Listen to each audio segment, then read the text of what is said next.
For decades, cognitive measures like memory and attention showed a steady upward climb with each new generation.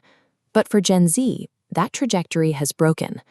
According to data from cognitive neuroscientist Dr. Jared Cooney Horvath, this is the first generation in modern history to underperform their parents on those same markers.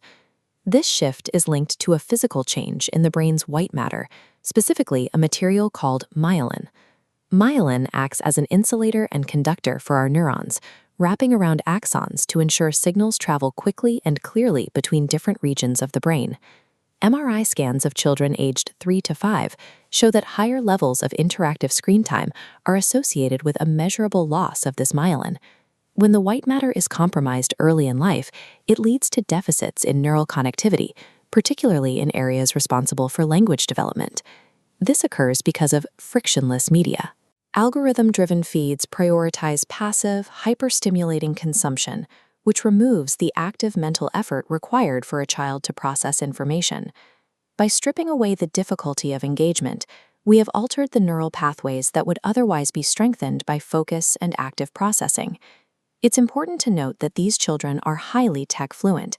Many self-teach coding and publish games before they hit double digits. Technology isn't what limits intelligence. The risk comes from how institutions have responded to these tools. We are seeing a trend toward designing education around the digital device itself, replacing the rigor of deep study with skimming and automated shortcuts. While digital tools prioritize speed and ease, durable learning requires a productive struggle. This is the mental effort needed to build the complex mental models required for abstract thought. This graph shows a trend observed across 80 countries. Once schools adopt digital technology at a high rate, academic performance often begins a consistent decline. Students using computers for 5 hours a day in school routinely score lower than those who rarely touch them in class. When we simplify learning to fit a tool, we trade the development of human expertise for the convenience of the digital interface.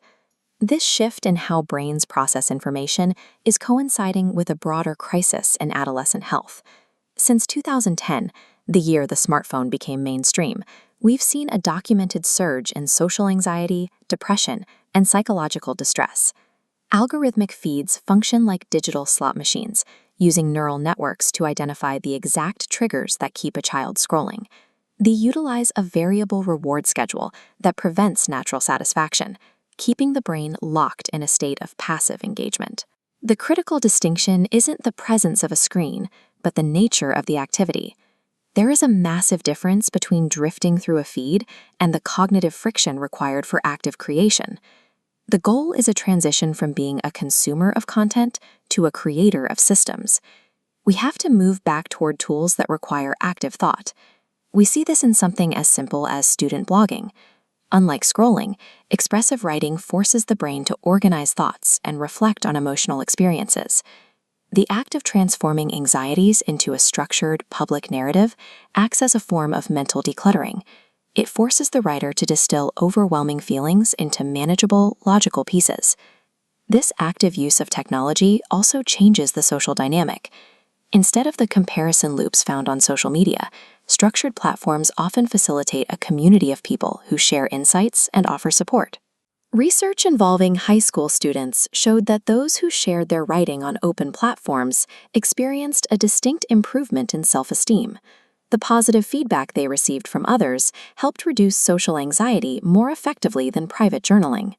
When a digital tool requires effort and invites genuine connection, it shifts from a source of stress into a platform for psychological growth. For parents, this requires a shift in mindset. It's no longer about being a gatekeeper of time, but becoming an architect of the environment.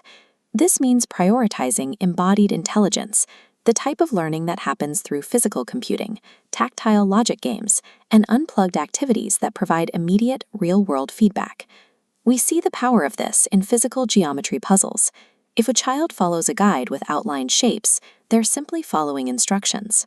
But remove those visual crutches and present only a solid silhouette, the brain must engage in true abstract thinking to find the solution.